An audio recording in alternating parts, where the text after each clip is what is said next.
We are back and we are live. It is Fight IQ presented by RotoWire. Here to talk UFC 256. Our main event is for the UFC Flyweight Championship of the World. Davison Figueiredo taking on Brandon, the Assassin Baby Moreno. Welcome back, everyone. I'm your host, the Daily Fantasy Sniper. With me, as always, the co-host, the analyst, the really important guys. It is Chris Olsen. You can find him on Twitter at Real Chris Olsen, and Joe, better known as Sun Tzu. Guys, how you doing? Doing good, great. Excited for this card. I think there's a lot of good fights on here, especially like Tony Ferguson, Charles Oliveira could headline a fight night card. So I think there's some really good sneaky fights on here, and I'm gonna learn a hard lesson with Figueiredo twice, I guess, to give a preview. But wow. It's just one I'm gonna have to learn. You know, sometimes you put your hand on the stove, you burn your hand, and you're like, it wasn't that hot. Maybe we can try again. Did you know that Figueiredo and Moreno, I think, have the same Moreno and Torres have the same manager. Is that right? I thought I had heard that. Yeah. Let's just not lose any more fights, guys. I'm getting so fed up with DFS, with these late losses of fights that, I'm like transitioning more of my play over to just wagering, which frankly I've been a lot more successful at anyway, over the course of the last few cards anyway. But I really do have a strong feeling about this card. It's almost scary how much I like my lineups that I created so far. So I guess we'll see. I'm sure there's going to be some debate with Chris already giving a hint as to which direction he's moving in with the main event. What are the dogs he's picking, though? I mean, there's a lot of live dogs in this card. I don't hate that one. Oh, I agree. And I will say, full disclosure, I'm changing one of my picks that I made early in the week. All right, we're going to talk about that. I have to do it. I have to do it. Went to the dark side. There's a lot of live dogs on this card. Really, it's a sneaky good card. I love it. UPPs. There is probably maybe one or two fights where I go meh, and all the other fights, and one of those is because of a late replacement. Yep. It's top to bottom. Like, quite frankly, let's go through a quick. Ferguson, Oliveira, Chris said it. Which one of these fights? I'm going to list off fights that are all on this card. Tell me if any of these could not be a headliner to a pandemic fight night card. Ferguson, Oliveira, Holland, Souza. That could be a main event of a fight night card, especially these days. Yeah. Dos Santos, Gane. Would not totally surprise me. That's probably, and I can go borderline if I go pure pandemic. Moicano Fiziev's a fun fight. That could be a fight night, especially given the public's got the line move wrong. So especially that for that reason, I'll be interested to hear your take on that, guys. Before we get started on the breakdowns, make sure you go to rotowire.com/free for a 10-day free trial to all their premium content. No credit card required. We record these on Friday nights. You can listen to the replays. Actually, first to watch them live if you're not already. YouTube, the RotoWire YouTube channel. You can also subscribe to the podcast, RotoWire MMA. All right, guys, let's get into it. Let's break down some fights. Oh, before I get that far, welcome to those guys who are in chat. Thank you for being here. Just scrolling through real quick. I see TJ here, Ryan Honia, who I think is new, so welcome. Greg Stone. I see some new guys in here, so welcome to everybody who is new. Comments in chat, and we will get to them as we move along here. Let's talk fights. Chase the Dream Hooper, 9,300, taking on Peter Barrett at 6,900. Line on this fight: Chase Hooper's minus 305. Peter Barrett plus 275. Fight does not go to decision, minus 240. Chase Hooper, young guy. Joe, is he improved? Is he better? Or can he just get Peter Barrett down? I don't know. Honestly, this is not a fight that I'm super interested in. At minus 240? No. Distance? That's scary, man. I don't really like this fight all that much. I do think that, the path to victory for Barrett is to keep it standing, which, call me Captain Obvious for saying that. But I believe that if he could keep it standing, he can have some success at 6.9K. You should probably have some lineups with Peter Barrett in them, simply because it allows you to build a hell of a lineup around him. I'm honestly not going to have a whole lot of Hooper. I mean, he was exposed by Bruce Leroy. I'm not saying that Barrett is as good even as Bruce Leroy, and the UFC is likely trying to kind of lob him a softball, but honestly, he's just lost standing up. And unless he's made some major improvements between his last fight and now, I think Barrett could beat him standing. It's just a function of, Peter Barrett's been submitted. He can get taken down. It's all going to be about game plan. So, I guess I suppose I have to pick Hooper, but I really do think Barrett's live, and I'm going to have more of Barrett on DraftKings, and I'm going to have Hooper. All right, Captain Obvious. I don't know if I totally agree with that because Barrett hasn't shown he can stop a takedown. I'm on Hooper, but I am scared because Hooper, young in his career, has taken a ton of damage. Barrett could win on the feet. I'm targeting both sides of this fight, more so on the Hooper side because, God, he can't stop a takedown. Chris, how do you see it? Yeah, I'm on Hooper too, of course. One of the things that really worries me here is I just don't know if he's physically strong enough to compete with a lot of these guys. I mean, he looks sort of like a stiff breeze would blow him over just to look at him. And then, Bruce Leroy, Alex Caceres, who has made some grappling strides. I don't want to say that he's totally not improving. He is. But when you look at a guy who gets subbed as his primary mode of losing fights, and then Chase can't do that, it does make it hard to be really confident that Hooper's going to just get in here and do this. The good thing about Hooper is we saw in the Caceres fight is he's tough and he's relentless. You hit him with shots, he'll keep coming, and he's going to keep trying to do what he wants to do. So I like that aspect of it. I also like what Joe said, and I think, Shaun, you echoed it as well, that Barrett gets taken down a lot, gets subbed when he loses. So Lal had his back, and they were close to it. He was close to a choke in that fight. It's just the strength advantage. I don't know if Hooper has it. I'm too nervous. And it's one of these fights too, where I think if Hooper doesn't do this early, it's not going to get any better for him later on. So yeah, it's a tough one. I certainly like Hooper. But if it extends, I think you got to like Barrett more and more. So I would target both. I think Barrett is going to be not very highly owned. I was actually surprised when I saw a lot of the scuttlebutt was like, this is definitely a Hooper fight.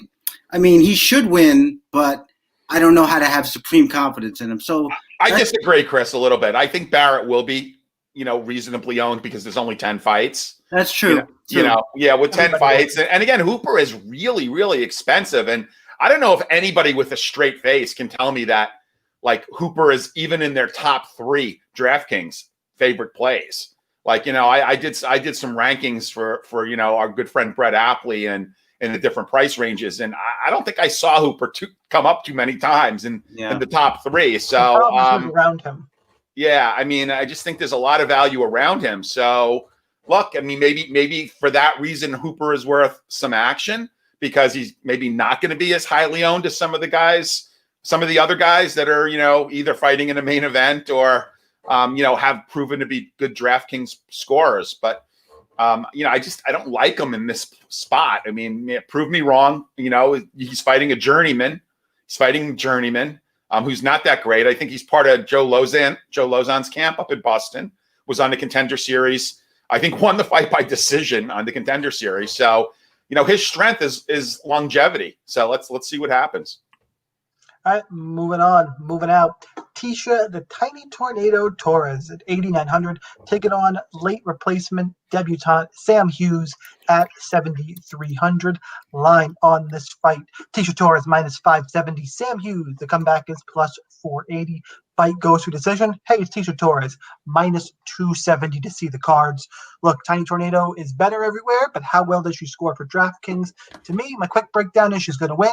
Probably safe for cash games, and it's the balancing act of how much is she going to score? Can she win you a GPP? And despite this line, I think she's going to be pretty unowned because everyone knows the book on Tisha Torres. So I have Torres. I'm not going to fade her like some people might. I am going to fade Sam Hughes. Good for you stepping up here, but people always forget how good Tisha Torres is. I was all over her against Brianna Van Buren, cleaned up there betting wise. I don't think she's going to fall off here. So give me Tiny Tornado, and it's a DFS decision to make. Chris, who you got? Yeah, one of the things that's interesting to me about this fight from a DraftKings perspective is, as I get my solo layout in, is Tecia Torres doesn't wrestle a lot in general, but when she feels like she needs to wrestle, she does. She wrestled a lot in the Jacek fight. There were a couple other recent fights where she wrestled a lot that I tried to pull up, but I didn't beat the prediction here. But suffice to say that she does try to wrestle a lot when she has to. She's not very good at it. I think her takedown accuracy is like 14% or something. But Sam Hughes stands up very tall.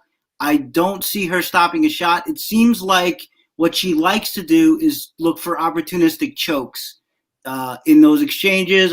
She got one in one of her recent fights. I think that's something she likes to do. And in general, Hughes is look. I don't think she's a bad looking prospect. I actually think she might have a future in this division. She is a good pressure boxer. She throws in combination. I like that about her. I just think that Ticia's pace and the wrestling is just going to be something that Hughes is not going to be able to stand up to here. So I like Torres. I think there could be some more takedowns that we're used to seeing, and I think that makes her a little more live in DFS. But yeah, it's going to be a decision. But I don't really see Hughes as particularly live here, just because I don't really see how she can win. I don't think she's going to knock out Tecia Torres, and if she doesn't, I can't see her winning 2 rounds. So yeah, the pick is Torres, and potentially maybe a bit more high scoring than some of her more recent fights. Joe, who you got? Yeah, I'm a little bummed because I actually I was all queued up to do a nice dog parlay with Torres when she was fighting Angela Hill. I actually liked her against Angela Hill, and I was going to combine her with other female fight on this card. So I was a little bummed. There's not a lot of value in Tecia Torres at minus 550, I believe. The other thing is friends don't let friends bet female fighters coming out of the state of Washington. Miranda Danger Granger. This is another Washington fighter here. If you want to look at like her loss is against Vanessa Demopoulos, who actually was beaten by Corey McKenna. I don't know. I mean, obviously you got to like Torres here. The question is, Torres has not been a prolific DraftKings scorer. What is her average? Less than 60, 56 points, I believe. So what are you going to do here at 8.9K with Tecia Torres? Are you going to bank on her getting one of 2 finishes in her entire career against a short notice fighter? That's what you're really betting on if you play Torres at 8.9K, because in all likelihood, and again, you never know with fight metrics, but like she's likely not going to score a lot of points in a decision. So what do you do at 8.9K? So while I like Torres to win, I don't see a lot of betting value at minus 500, and I don't see a lot of DraftKings value at 8.9K. Moving out. Next fight up, Billy Quarantillo, 8,500, taking on Gavin. I once got beat up so bad by Rick Glenn, nobody saw me for 2 years. Tucker at 7,700. Line on this fight, Billy Q minus 152, Gavin Tucker plus 142. Fight goes to decision minus 170. Look, I make jokes about Gavin Tucker. Clearly a talented guy. Billy Q is a slow starter. Got to kick that. But Billy Q is 4-0 in the UFC. For me, Billy Q, too much volume, too much pressure. And unless Tucker jumps on him early and Quarantillo starts slow again, I think it's just Billy Q all day. And I like this line a little bit here. Joe, what you got? Yeah, so look, I got on Q before the line started to get really crazy. So I'm picking Q here. But what's really interesting about this fight is, you've got 3 losses between these two guys and 28 victories, something along those lines, 27 victories. So you've got guys that don't lose a lot. What's really odd is Gavin Tucker's career. There's like big gaps in his career where he was very inactive. I think and I'm looking really quickly on Tapology, like he didn't fight between 2017 and 2019, essentially took 2 years off. Well, that was, why that one was, at least for a year of it. That was the Rick Glenn fight. Well, right. Fucking brutal. And that's where I'm going, right? That's about as brutal a decision loss as you ever want to see. And, he came back and he choked out Wu Choi. That wasn't, that wasn't a great test for him. He was a slight favorite in that fight. Here's my fear, is that the way Q fights is very pressure oriented. So I could see him certainly putting the pressure on Tucker and wearing him down just like Rick Glenn did. So I don't know that this is a great matchup for Tucker, although, Tucker's got some kicks. He could maybe catch our guy with something here, Billy Q. But that Billy Q Carlisle fight was just such a fun fight. And I like this guy genuinely as a person too. He's very articulate. He gives good interviews. That's not any reason to bet him or play him on DraftKings, but he's kind of priced right in that mid-range at 8.5. And the line is getting a little away from you, but I still think there's some value in the line on DraftKings Sportsbook. So I'm going to take Q here. I like him as a DraftKings play. I like him as a wager. Chris, who you got? Yeah, I like Quarantillo too, and for a lot of the reasons you guys mentioned. Guys, don't worry. If you're new here, we're going to start fighting soon. Yeah, don't worry. This won't last. It's coming. Yeah, all peace is short-lived, so you don't have to worry about that. But I for a lot of the reasons you guys mentioned, I think the pressure is going to be a big factor here. The reach of Quarantillo is a big factor, and Joe mentioned that. Tucker likes to use his kicks, but he's not going to have the range to really do that here. I also just don't like the way he responds when he gets hit. He got hit by that uppercut from Justin James because he just sort of ducked and covered and didn't really see it. So there's a lot of stuff I don't like about him. I do think simultaneously, though, he might be undervalued just because we all flash back to that Rick Glenn fight. It wasn't the best look, but he's definitely skilled. He's definitely fast. He throws in combination. He wrestles a lot, and I believe he's also a Brazilian Jiu-Jitsu black belt. If somebody wants to check me on that, but so there's a lot of marks in his favor. I just think that the physical advantages of Quarantillo are too much. I think that the pressure is going to get to the guy's name who I'm talking about, who I can't remember.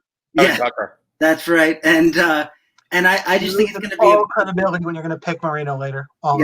Yeah. But no, I just think it's going to be a bit too much. It's going to be a fun scrap. It's going to be a good fight. I'm interested to see these two on the ground, but generally, when you have two guys who are good on the ground, the length really plays for a lot. We've seen that with Aljo Sterling recently. So give me Quarantillo in what should be a high-scoring fight.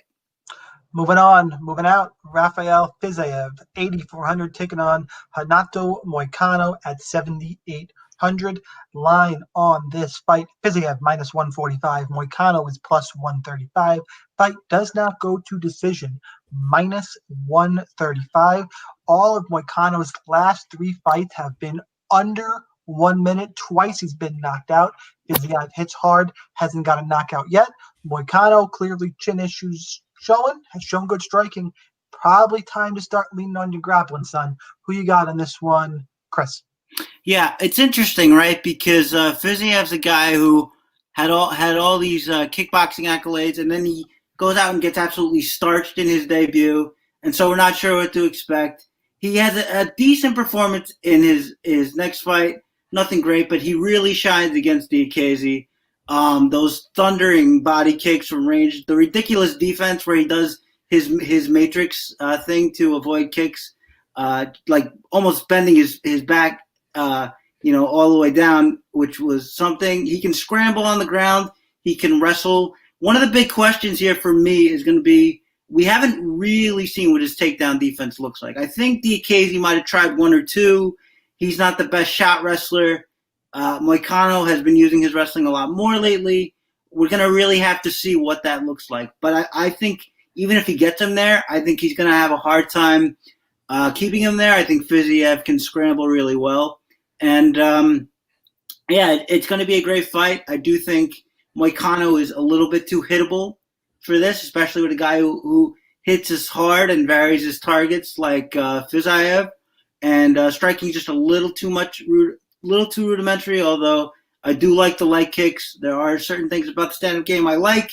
I think it's going to have to really be wrestling, grappling heavy, and I'm not sure that he can keep him there to really get things done. So I have to go with Fiziev here. Here's the problem. I take issue with saying his striking is rudimentary because it's brutal. Because me and Joe were cage side when he was literally kicking the shit out. Oh, yeah, no, the leg kicks are good. No joke. You stole my thunder, man. That was the body kicks. His kicks in general. I'm sorry. I have dreams about those kicks, though. Yeah. Like, they were brutal. I think the bigger issue is if he stands with him and gets knocked out. Yeah. He needs to get this fight to the ground.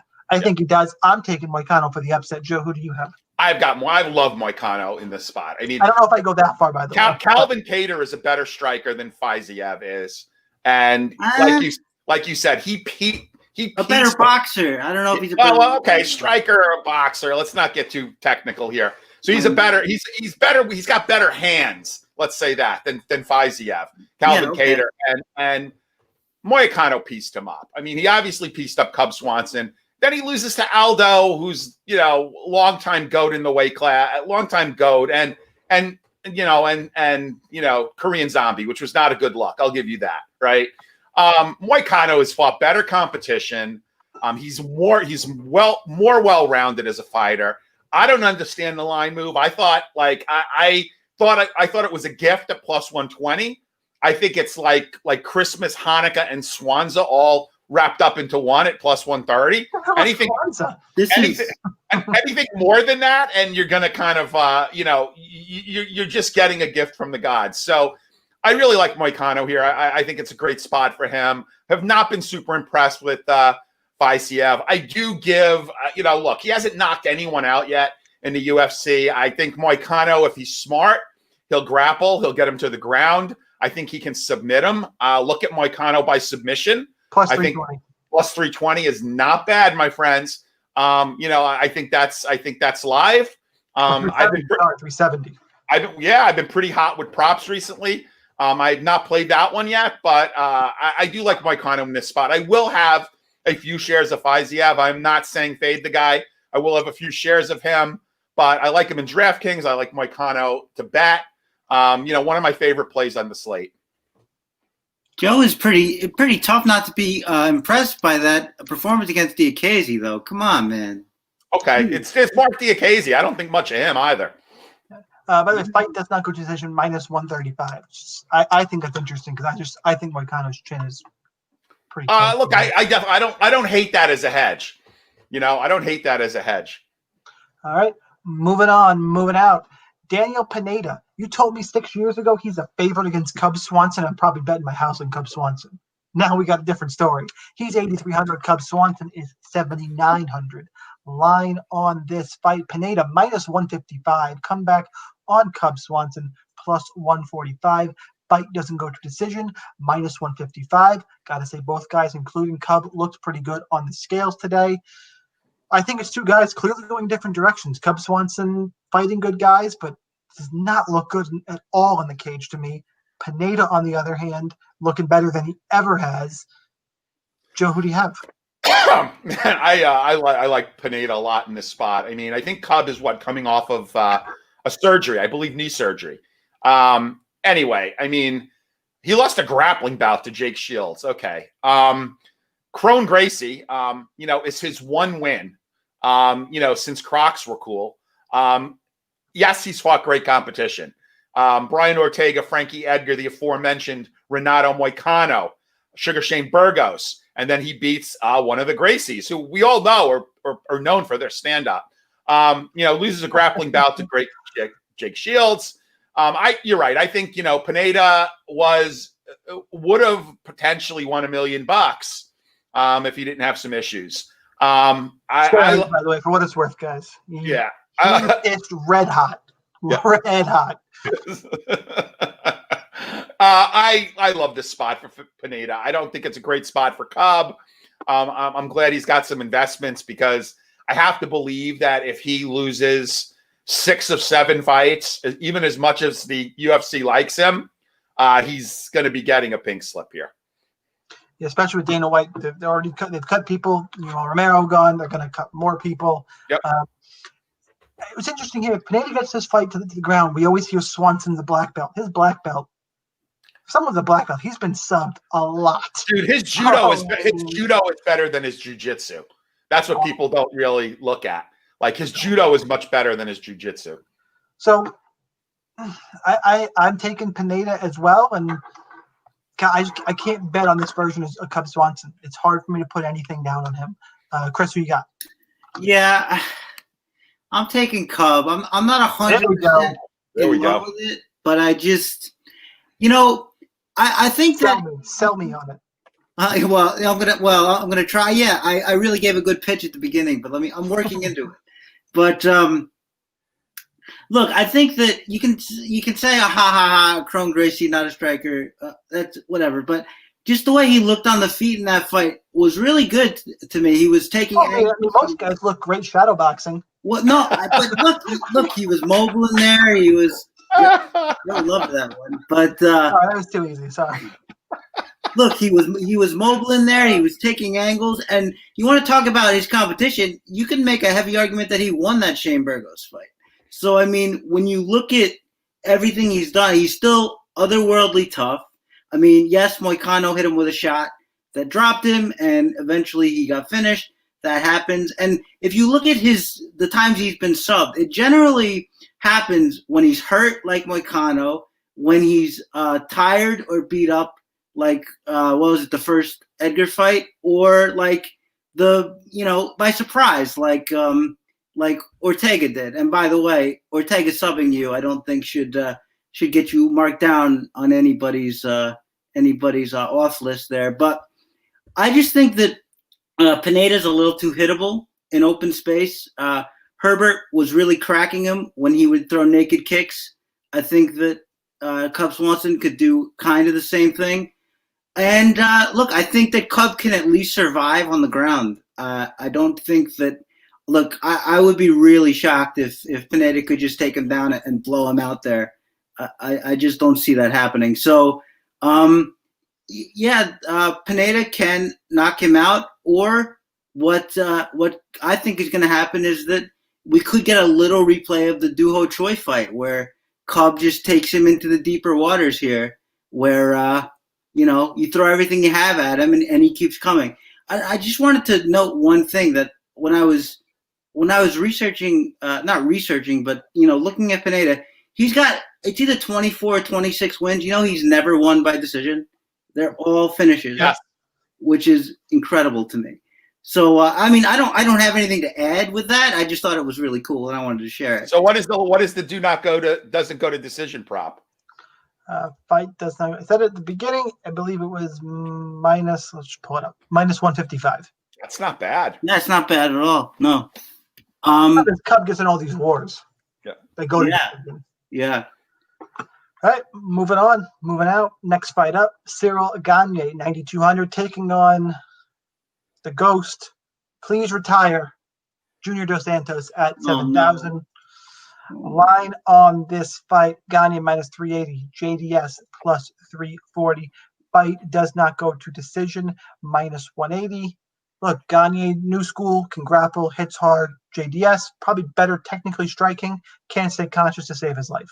Like that's the breakdown in this fight, unfortunately. Did I give the salaries on this one? If I didn't, it was 9.2K for Gane, 7,000 for Dos Santos. Chris, who you got? Yeah, this just makes me sad. I'm a big fan of JDS. I love slick boxers in the cage. JDS has always had a good jab and still has one. There's two main problems now. One is that he backs up to the fence. The other is that he's not quick enough anymore. From his consciousness. Huh? He's quickly and easily separated from his consciousness. Yeah, that's another big problem. But the other thing is he's losing his speed, and that really is a problem when he throws the big looping shots that he likes to throw. We saw him get finished by Ngannou from a shot like that. He kept throwing those big uppercuts to try to intercept Curtis Blades, and Blades caught him and knocked him out. And even in the Rosenstruck fight, like, he's doing good for a round. He gets hit once, gets backed up, and then counter hook, and then that's the end of it. He's just too open when he throws shots and too slow now. And Gane's biggest attribute here is his athleticism. He is a heavyweight that moves like an athletic light heavyweight. He is just so quick and fluid in the cage. He is a not well put together kickboxer. I think he's going to pressure. I mean, this is a heavyweight fight, so JDS probably is a little undervalued at what $7K it was, Shaun? Yes. So I mean, you got to have shares. It's a heavyweight fight. It's JDS. He still hits plenty hard. Gane's had 6 MMA fights. So you can't fade him completely. It's not possible. But I do think that Gane wins here. I think that this will be, 5 stoppage losses in a row for JDS, which is unfortunate. But I think that's going to happen here. But I would say don't forget about JDS here. There's a lot that can happen here, especially against an inexperienced fighter. JDS is the very opposite of that. So, Gane, but, keep your eyes open for JDS. Yeah, and if Santos can stay conscious, he's live in this fight, and Gane's ceiling kind of comes down. I just think that's too big an if here. Joe, who you got? Yeah, no surprise here. Gane, the one bit of caution I will give is I wouldn't be at all surprised if this fight went to a decision.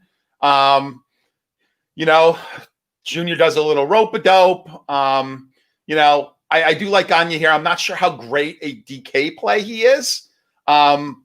Because if it does go to decision, if it goes to decision or he gets an early, 30-second knockout, he's probably not going to score all that well in either case. Relatively safe play, certainly a good cash play. Gane, I'm really looking forward to Gane Rosenstruck. I think that would be a great fight. Yeah. I do hope that Junior Dos Santos, if he does lose, he leaves his gloves in the octagon. It's a shame that he can't be doing this in front of fans. That's the one reason to maybe bring him back, because, he has done a lot for the UFC. He's made some money, but he's taken really tough fights. Ngannou, Blades, and Rosenstruck.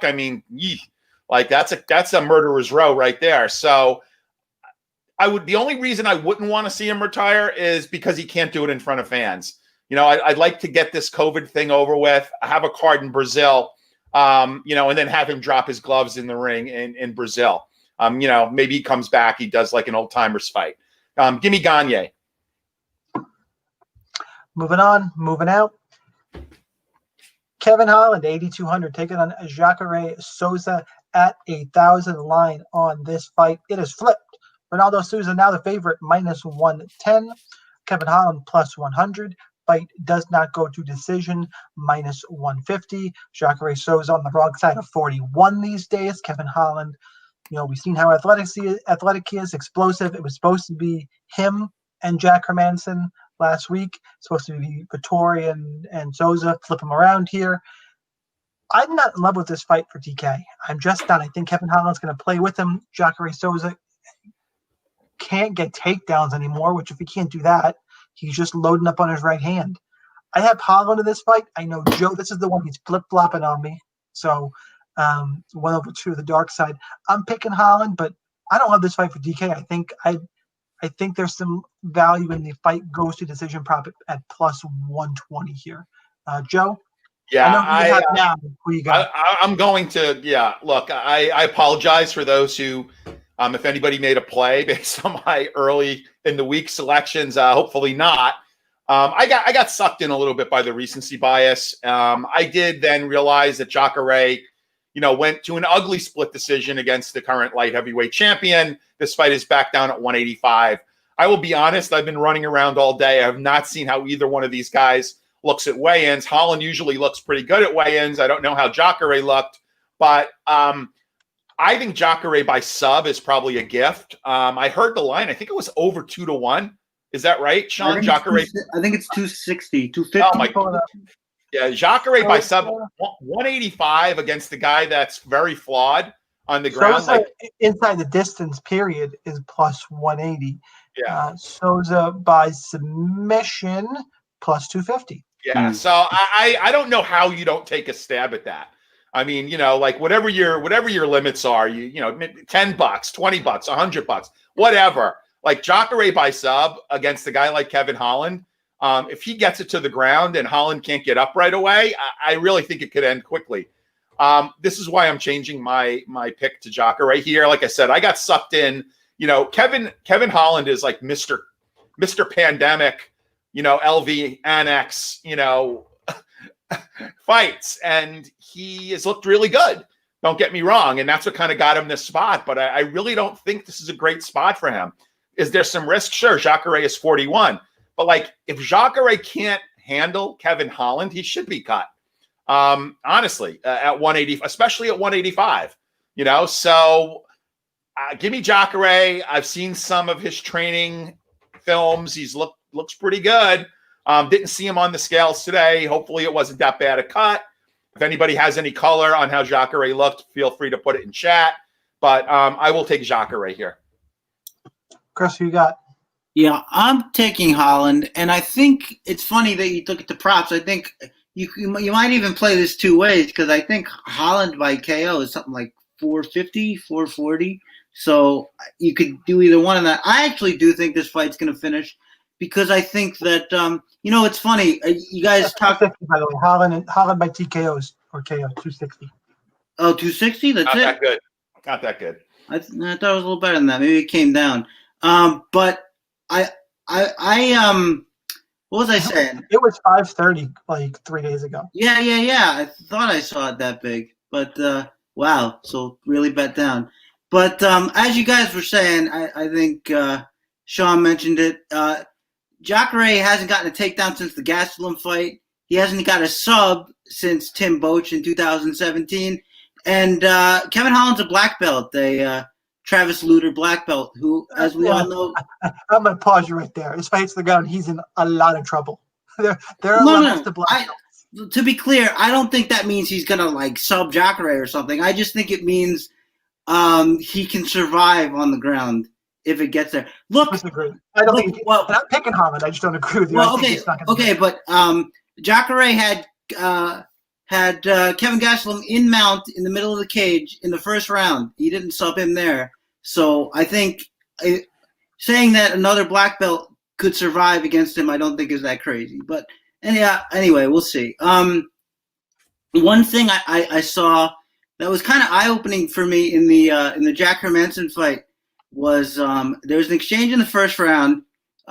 Jacare's pressuring against the fence. He brings himself open to go for a punch, and Hermansson hits him with like a three-piece counter that brings him to the canvas. He tries to guillotine him. Jacare gets out, and they fight. Kevin Holland's going to have, I think, a 9-inch reach advantage here. That is enormous. That is going to be trouble when Jacare tries to work himself inside, and I don't see why Holland couldn't do what Hermansson did there, except even worse because he's longer and he's quicker. And I think that means he probably has more power as well. So I do think this is a two-way fight. I really think it's either a sub or a stoppage from Holland. I think it finishes. I think it's a good fight to target. But I think that the thing that me and Shaun agree on is it's hard to trust Jacare to get fights to the floor now in the first place. And it's hard to trust him to get subs. So I'm going Holland here. You got to play both sides. I do think it finishes. I do think it scores well. But the pick again is Holland. Moving out. Mackenzie Dern, 8,700, taking on Virna Jandiroba at 7,500. Line on this fight: Mackenzie Dern minus 175, Virna Jandiroba plus 165. Fight. I was just deciding which one to read. It's a pick'em. fight goes to decision, doesn't go to decision, pick a -110, -115 a piece, depending on your book. This fight is giving me problems because I always say this before Mackenzie Dern fight, I am a Mackenzie Dern fan. Being Jandiroba, it's interesting. We have two BJJ practitioners here, and you go to the feet. Neither one are that good on the feet, in my opinion. Dern, I think, is probably a little better BJJ practitioner, but she's more likely to gas. However, she also hits a hell of a lot harder than Jandiroba. So how do I have this fight? I have a slight lean towards Mackenzie Dern. I do think Virna is live. However, I'm kind of getting the sense she's going to be a little popular. Yeah. So that makes me more the Dern side, but the most likely outcome here is probably a gross striking decision that neither one of them score great in, and both are live. So I'm picking Dern. Virna's live. I'm worried about how popular she's going to be. Who's up for this one? It's a women's fight. Let's start with Joe. Yeah. So I kind of teased earlier that I was, when I saw the entire slate with the original composition of fights, I was really hoping to do another one of my 3-leg, no offense, chick parlays. And in that parlay was going to be Jillian Robinson as a slight underdog. Jillian Robertson, to KGB Lee. Jillian Robertson, our friend Tisha Torres against Angela Hill, and VJ against Mackenzie Dern. So lo and behold, the Anderson fight, got dumped. She's fighting now, I guess, Santos. I don't know what happened with KGB Lee. I think she got hurt, broke her nose. That was it, or something like that. The Torres is now fighting a replacement, so there's no value there. So what are we left with? We're left with VJ. I like VJ a fair amount in this fight. I agree. I have to agree with Shaun. I think she's going to be very popular as a dog. I don't know how great a DraftKings fight this is going to be. I actually like this fight more from a wagering perspective. I've seen some love for VJ by decision, unfortunately, on DraftKings Sportsbook, which is the book that I primarily wager on. I love the props and parlays.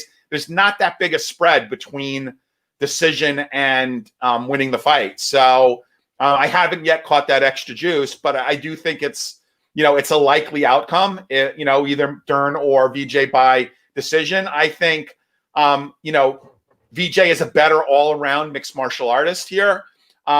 Dern, yes, maybe she hits with power, but she is wild and as non-technical as you can get. She's prone to gassing.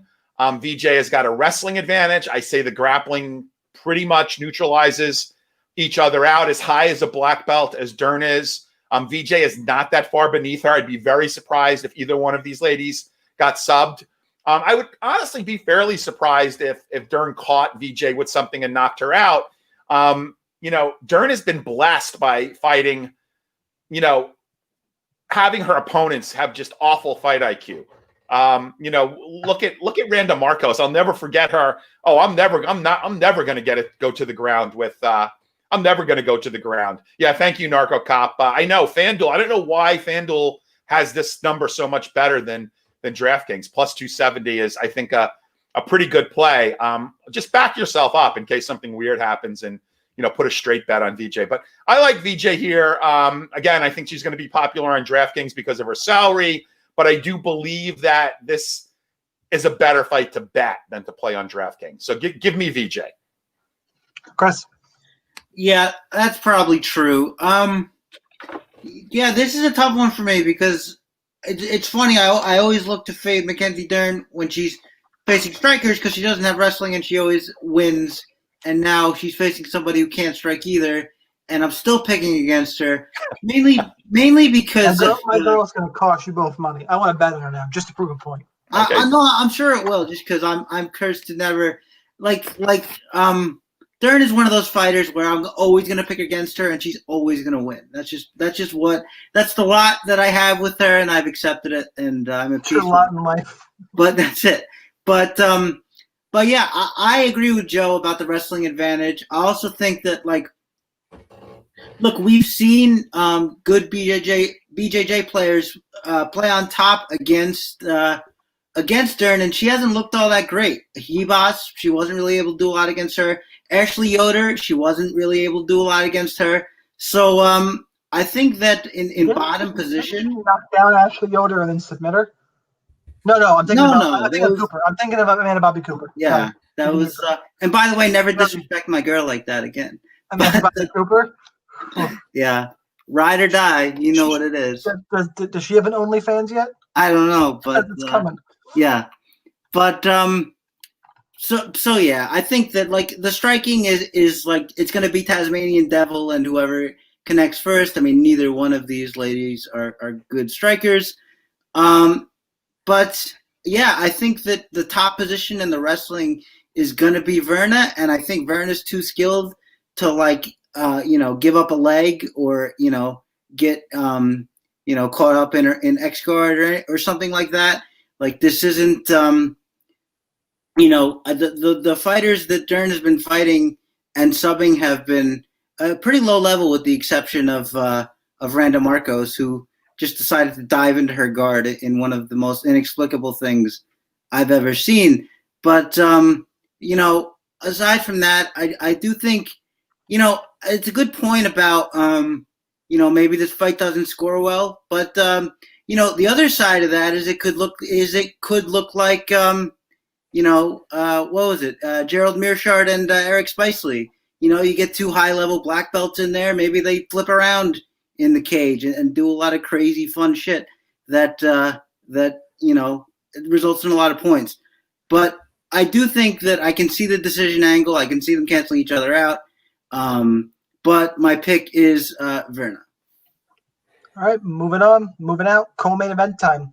Tony El Cucuy Ferguson, 8,600, taking on Charles Dubronx Oliveira at 7,600. Line on this fight: Tony Ferguson minus 165. Comeback on Dubronx is plus 145. Fight does not go to decision, minus 215. Dubronx UFC record, or UFC lightweight record, I think, for 4 finishes. Tony Ferguson takes enormous amount of punishment, keeps pressing forward. We've seen Oliveira fade before. It's a great fight on paper. I'm looking forward to this one. Also, the way Tony Ferguson fights, like, I know he's been indestructible, but at some point, like, the wheels are going to come off and a stiff breeze is going to knock him out. I don't think it's this fight, but it's coming. You can't fight like this forever. You just can't. That being said, he's half as tough against Dubronx as he is against Gaethje. Oliveira's not taking that kind of punishment. He's just not. He's going to sit down. Like, that's just how it is. That being said, I'm picking Ferguson, but I'm going to have a ton of this fight, both sides. Oliveira could break the slate at his price. We get a sub. Tony Ferguson, by the way, don't just think if this fight hits the ground, Oliveira is going to quickly sub him. Tony Ferguson is a 10th planet black belt. Like, he's no joke. First guy to win a UFC title off of his back when he triangled Kevin Lee. Like, he can grapple too. Tony Ferguson is insane, but the real deal. I'm picking Ferguson. Oliveira live. Great DFS fight. You could stack this fight. I firmly believe you could stack this fight in cash games if you wanted to. I probably won't, but it's probably the most stackable fight on this card. Chris, who you got? Yeah, I think I'm picking Oliveira, but I think that Tony Ferguson, I wonder if, I mean, obviously he's going to be highly owned, but I wonder if just a little shine is going to be off him, because I see a lot of people going Oliveira here. I could see why. I mean, you talk about, Shaun, that the wheels are going to fall off. We can't forget the brutal beating he took against Gaethje, and it wasn't even just like he knocked him out. I mean, he extended him for 5 rounds, and then literally, like, Ferguson couldn't take it anymore. It was one of the weirdest finishing exchanges I've ever seen, where he just started shaking his head, and I mean, he had really just taken all the punishment he could take. So it's gonna be interesting to see how he comes back from that. But I think that Ferguson's gonna do what he does. He's gonna pour on the pressure, and Oliveira is a good pressure striker. I don't know if he's the range striker of somebody like Justin Gaethje. What I do think Oliveira has going for him here is, look, when Tony Ferguson starts pouring on that pressure and starts to get in the phone booth, Oliveira is one of the few guys who can take him down and not have to worry about what happens off his back. I mean, a million years ago he got heel hooked by Jim Miller or knee barred by Jim Miller in a position where he didn't try to defend. He also just set off his back. Paul Felder rained down elbows and finished him. That's true. But that was sort of there's two periods of Charles Oliveira's career. There's the period where what I think ended in that fight, which Shaun mentioned, which is the go and get tough, and now I fade Charles Oliveira. I think we're past that phase in his career because we've seen him in more recent fights come back. The David Tamer fight where he had to face adversity, and then he came back and won. Obviously, this is a different animal from that, but it is something worth noting. I am really excited to see these two guys work on the ground. I hope that happens at some point. I'm sure that it will. I'm really interested in seeing that. But I can't get out of my mind the fact that, he did sub him, so fair play, and that's what we remember. But the first round, Kevin Lee had Tony Ferguson mounted. And if that bell didn't ring, he was still in a bad spot. If Kevin Lee has 30 more seconds, who knows what happens. Now you're facing a really high-level jiu-jitsu player. Both these guys are going to pressure. They're both going to throw strikes. I love the fight. I echo everything everybody says about how high scoring it's going to be. I'm slightly picking Oliveira, have both sides, and just enjoy it, I guess, because it's going to be awesome. Joe, who you got? Yeah, so I saw Charles Oliveira at my first UFC fight, my first UFC card in Orlando. It was a kind of a landmark for me because I had actually won a contest that from DraftKings that I got. They kind of paid for me to go to Orlando. I got to have dinner with Frank Mir and his wife, and got to sit next to Frank in the fighter section, which was really cool. In hindsight, that was such a great card. I mean, the curtain jerker was Francis Ngannou on that card. Vicente Luque was the next fight. And then Kamaru Usman versus Leon Edwards was the fight after that, right? And those were the first three fights of that card. Valentina Shevchenko made her UFC debut on that card, as did Karolina Kowalkiewicz. And then you had Charles Oliveira, misses weight significantly, comes in and as an underdog to Miles Jury, and then submits him. And he was coming off of a loss due to a shoulder injury, or he just quit against Max Holloway. And that was his first fight subsequent to that, and then he loses, a few fights, and then, including one to Paul Felder, and then goes on this massive winning streak, and that is where we are right now. Oh, by the way, Nate Diaz was also on that card against Michael Johnson. Well, Alistair Overeem knocked out Junior Dos Santos. What a great card. So yeah, I think that I'm not, he's fought some good fighters. I do think, though, that the pressure that El Cucuy can put on him is going to be too much. And his jiu-jitsu has always been his fallback. Yes, everybody can make the argument that his hands have improved, but can anyone tell me with a straight face that even at 36 years old, that his hands are better than Tony Ferguson's hands? I think not. Roll up your sleeves. Let's look for needle marks. Yeah, his hands are not better than Tony Ferguson's hands. He's got his jiu-jitsu to fall back on, right? I don't think that's going to work here. Tony Ferguson's jiu-jitsu is just as good, if not better. So I like Tony Ferguson here.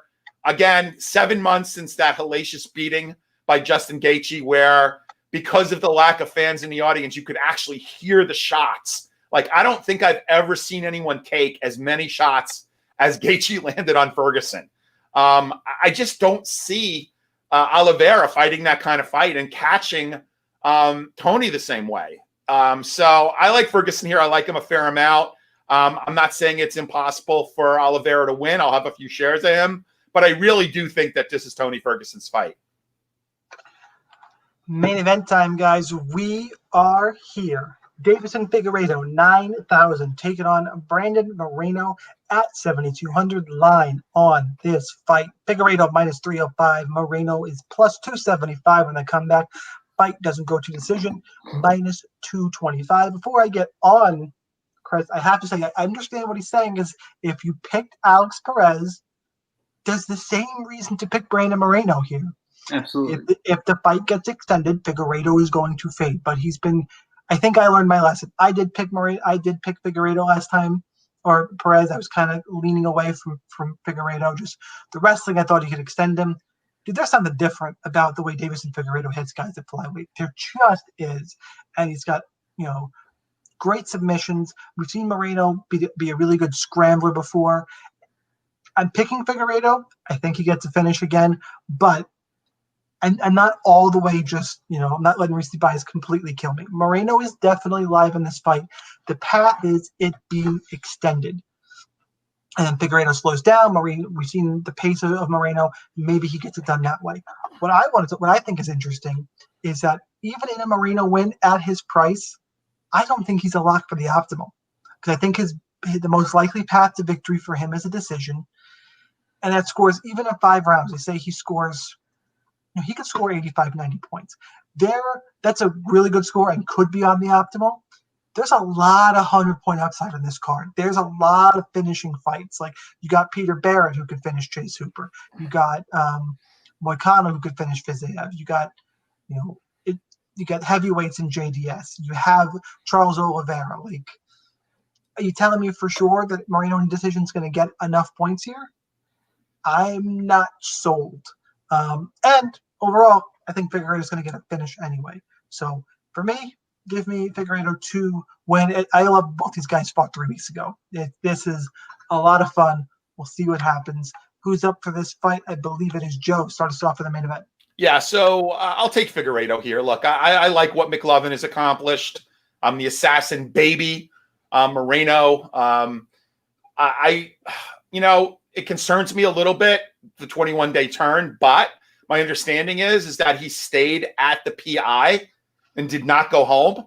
So he looked really good on the scales, made weight with ease, apparently, which has always been a struggle of his. 124.5. Yeah, all of that to me says Figueiredo is the guy to be beat here and be the fighter of the year. So he's going to win this fight. He's going to be the fighter of 2020. Chris, who you got? Yeah, well, you said it, Shaun. I just think that if I picked Alex Perez, nothing happened in that fight that should make me change my mind. In the few exchanges we did see on the feet, I thought Alex Perez was getting the better of it. And the thing here is that we have a good jiu-jitsu player who's not just going to lazily position himself in someone's guard to get their neck taken, which is a good thing. I think that Moreno looked really good on the ground against a high-level black belt in Brandon Royval.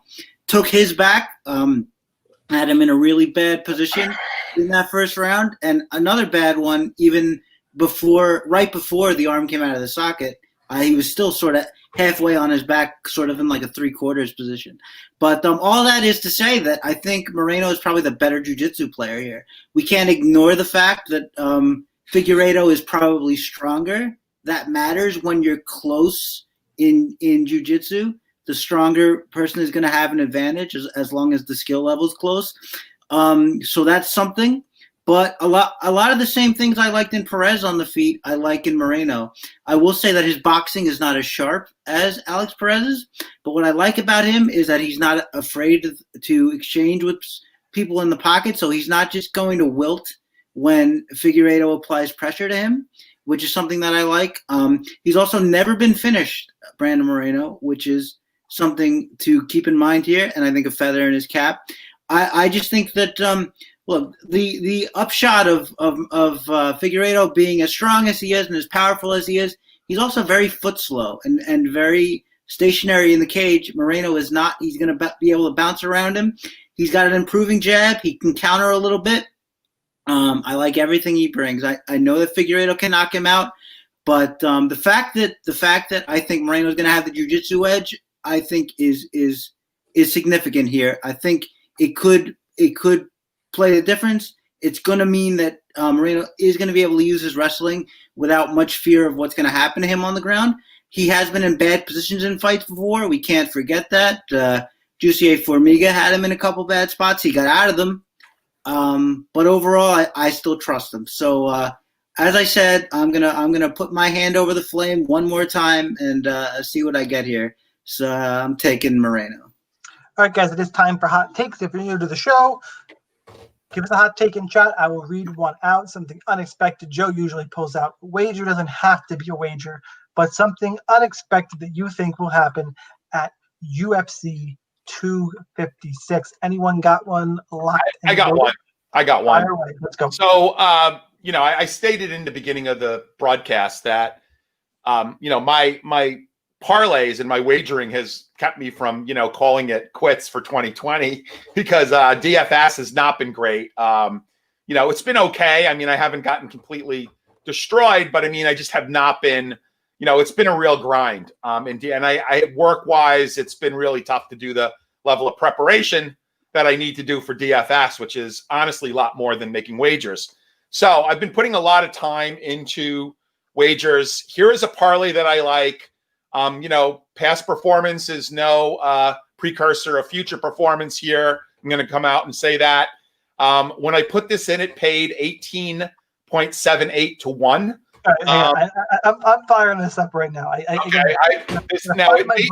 may be a little, what you're going to lose in one of the fighters, you may get back in another. So, yeah, put this in and let me know how it pays. So I'm starting this off with my girl, VJ. I put it in at plus 140. She's plus 160 now.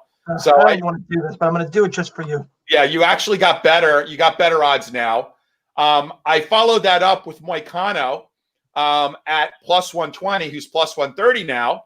So you're getting better odds there. My book's a little different, but keep going. Yeah, here's where you're probably going to get worse odds is I've got Billy Q in here at minus 124. Yeah, mine's got a minus 160. Okay, Yeah. so that's where you're going to lose, but it looks like it's pretty close to a push right now. And then I got El Kakui, Tony Ferguson at minus 175. Got minus 160 here. Okay, better. Then I got Davison Figueiredo at minus 323. Got 312. All right, so. And what did you come up with odds-wise? What is that going to pay? What is that I have. The book's being funny. Let's see. It's probably pretty close to 18, 19 to 1. What is it not giving me? Okay, so yeah, it's about. I think it's like 18 to 1. Yeah. So while you're looking that up, I bet on this parlay $106.50 to win 2,000. To win 2,000. It's Wait, say that again. You put how much on it? $106.50 to win 2,000. So to make a $2,000 profit. You're a crazy man. Yeah, it's. I got plus 183. God, Joe, you really like Virna that much? Again, based on my DraftKings plays, this is a pretty small wager. So I think it's, look, at 18 to 1, 19, almost 19 to 1. I like it. I'm probably going to pop out Virna and put in something else of my own doing here. A little bit of Virna, just in case it hits, you're going to feel awful. Just do it for a couple of bucks. You don't have to do it for, do it for $5. Whatever. I'm going to do it for 10. I don't know. We'll see how it goes. You got a hot take locked and loaded for us, Chris? And guys in chat? Mine is not nearly as exciting.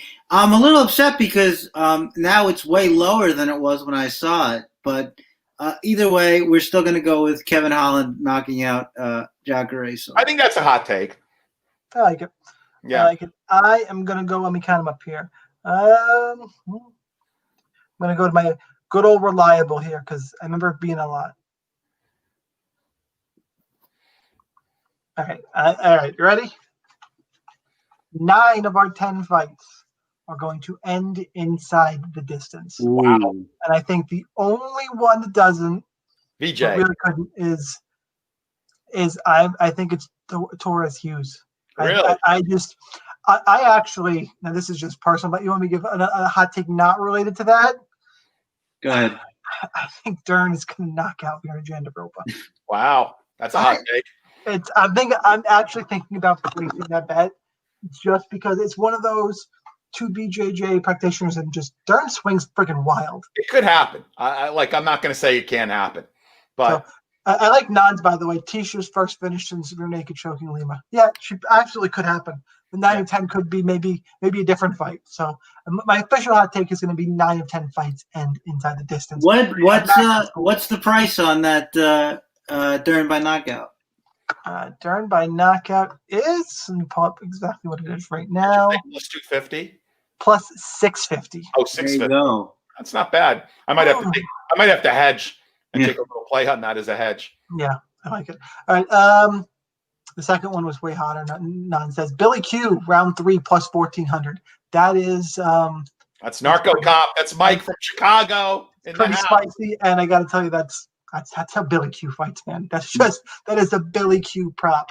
Round 3 finish. All right, guys, that's what we got. Make sure you go to rotowire.com/free for a 10-day free trial to all their premium content. No credit card required. For Joe, you can find him at Sun Tzu, Chris at Real Chris Olsen. I am the Daily Fantasy Sniper. Find me on Twitter at sniper_DFS. Guys, good luck in your contest. We have this week, we have next week, and then we're off for a few weeks. I mean, not us in the podcast, us fight fans. We have next week to look forward to, and then like a month off. So finally, enjoy the time with your family. A little bit of time off, man. Has anybody tracked how long it's been since we've had a break? It's got to be a few months at least. Yeah, it was like 17 straight cards, I think. Oh my God. Crazy. Yeah, it's been nuts. I'm looking. Actually, I'm a huge fight fan, but I don't mind a little bit of a hiatus here. I'll play a little NBA. I'll keep playing CS:GO. Just a lot more relaxed. You know. There you go. Enjoy the time with your family, guys. Good luck in your contest. See you next time. Thanks, everybody.